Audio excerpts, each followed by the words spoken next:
வீக்ரோ நண்பர்கள் அனைவருக்கும் இனிய வணக்கம். இன்றைக்கி நம்ம மெயினாக பார்க்க போகிறது என்னன்னு கேட்டிங்கன்னா, பதின் பருவத்தினர். பதின் பருவத்தினர்னா என்னன்றது நிறைய பேருக்கு கொஞ்சம் தெரியாமல் இருக்கலாம். ஏன்னா இது தூய தமிழ் வார்த்தை. டீனேஜ்னு சொல்லுவோம், இல்லை அடலசன்ஸ்ன்னு சொல்லுவோம். அந்த ஏஜில் இருக்கக்கூடிய ஒரு குழந்தைகளை ஹேண்டில் பண்ணுறதுங்கிறது பேரண்ட்ஸுக்கு ரொம்ப சேலஞ்சாகவே இருக்கும். ஏன்னு கேட்டிங்கன்னா, இந்த பதின் பருவத்தினருக்கு ஃபிசிக்கலாகவும் mentally and moreover psychologically நிறைய சேஞ்சஸ் இருக்கும். அதோடு சேர்ந்து ஹார்மோனல் சேஞ்சஸும் இருக்கிறனால அவங்கள ஹேண்டில் பண்ணுறதுங்கிறது பேரண்ட்ஸுக்கு ரொம்ப பெரிய டாஸ்காகவே இருக்கும். ஏன்னு கேட்டிங்கன்னா, குழந்தைகளாகவே பார்த்துக்கிட்டு இருக்கிறாங்க. திடீர்னு 13 வயசுக்கு பிறகு அவங்க அந்த டீனேஜுக்குள்ளே என்ட்ராகிறப்ப அவங்கக்கிட்ட இருக்கக்கூடிய நடத்தைகளில் சேஞ்சஸ், ஆக்டிவிட்டி, ஆட்டிடியூடு, அவங்க பேசுகிறது, இதில் இருக்கக்கூடிய சேஞ்சஸை பார்த்திங்கன்னா பேரண்ட்ஸ்னால் டக்குன்னு அக்செப்ட் பண்ணிக்கவே முடியாது. ஏன்னா இவ்வளோ நாளாக இவங்க என்ன சொன்னாலும் கேட்டுக்கிட்டு இருந்த அந்த குழந்தை திடீர்னு இப்போ என்ன ஆகும்னா பயங்கர அடமெண்ட்டாகவும் அக்ரெசிவாகவும், ஈவன் பார்த்திங்கன்னா எது சொன்னாலும் எதிர்த்து பேசுகிறது, கோவப்படுறது, ஈவன் இவங்களை டென்ஷன் படுத்துறது, இவங்களை கோவிக்கிறது, திட்டுறது அப்படின்னு மாறுறப்ப அந்த பேரண்ட்ஸுக்கு அந்த குழந்தைகளை என்ன பண்ணுறது, எப்படி திடீர்னு நல்லா இருந்த ஒரு குழந்தை இப்படி ஆயிடுச்சு அப்படிங்கிற ஒரு பயம் வரும்.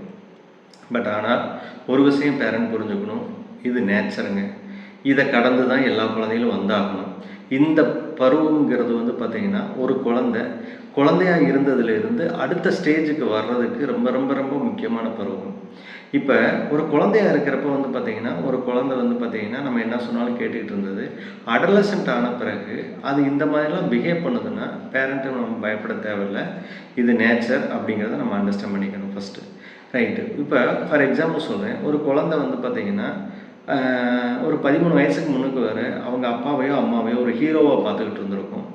ஆனால் 13 வயசுக்கு பிறகு அது இந்த வெளி உலகத்தில் எல்லாத்தையும் பார்த்து எக்ஸ்போசர் கிடைச்ச பிறகு, ஐயோ நம்ம நினச்சோம் நம்ம இந்த உலகத்தில் எல்லாமே தெரிஞ்சது நம்ம அப்பா அம்மா தான், அவங்க தான் பெஸ்ட்டுன்னு நினச்சிட்டு இருந்தோம். இப்போ பார்த்தா அவங்கள விட நிறையா தெரிஞ்சவங்களாம் இந்த உலகத்தில் இருக்காங்க.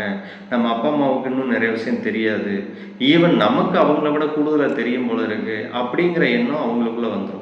அதுவே அவங்களுக்கு என்ன பண்ணணும்னு கேட்டிங்கன்னா, பேரண்ட்டுக்கு கொடுக்கக்கூடிய ரெஸ்பெக்டை குறைப்பாங்க. அதே மாதிரி பேரண்ட் ஏதாச்சும் அட்வைஸ்னு பண்ணாங்கன்னா அதெல்லாம் எனக்கு தெரியும், நீங்கள் ஒன்றும் சொல்ல வேண்டாங்கிற மாதிரி எண்ணத்தில் வருவாங்க.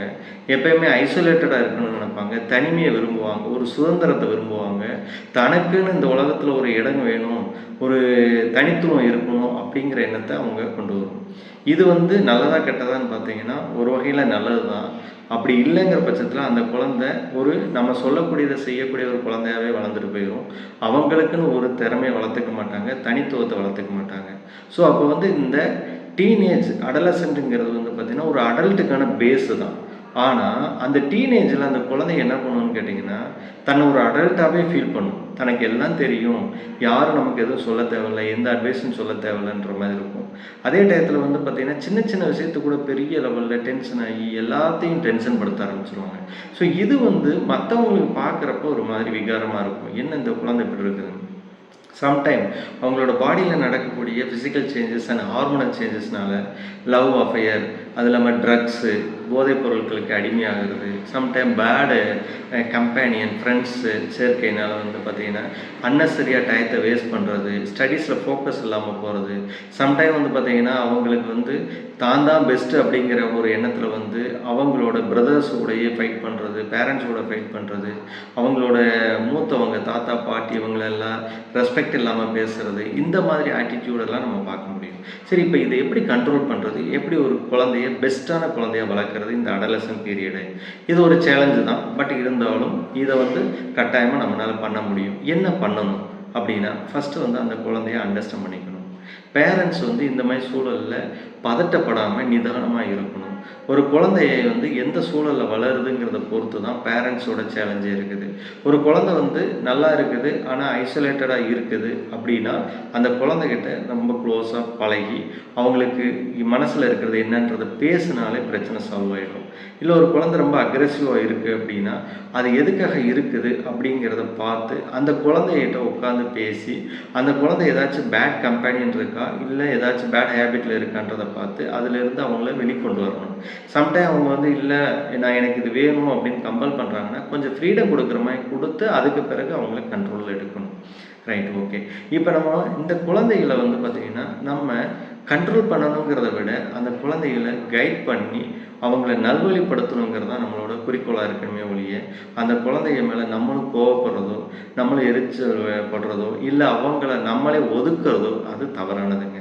நீங்கள் அப்படி பண்ணீங்கனாலே நல்லா இருக்கிற குழந்தைய கூட வந்து பார்த்தீங்கன்னா ட்ரக்ஸு இல்லை மற்ற ஏதாச்சும் பேட் கம்பெனியன் இல்லை அப்போ தாங்க வந்து பார்த்தீங்கன்னா வேறு லவ்வில் போய் இப்போ நமக்கு இங்கே அன்பு கிடைக்கல வேறவங்க மூலமாக நமக்கு அன்பை நம்மக்கிட்ட அன்பு காட்டுறவங்ககிட்ட நம்ம வந்து போவோம் பேசுவோம் பழகுவோம். இன்றைக்கெல்லாம் மீடியா வந்து எக்கச்சக்கமாக வந்து அதுக்கான ஆப்பர்ச்சுனிட்டியை கொடுக்குது. மொபைல்ஸ் ஆகட்டும் இல்லை மற்ற கேம் ஆகட்டும் எதுலேயா ஒரு அடிமையாகிடுவாங்க.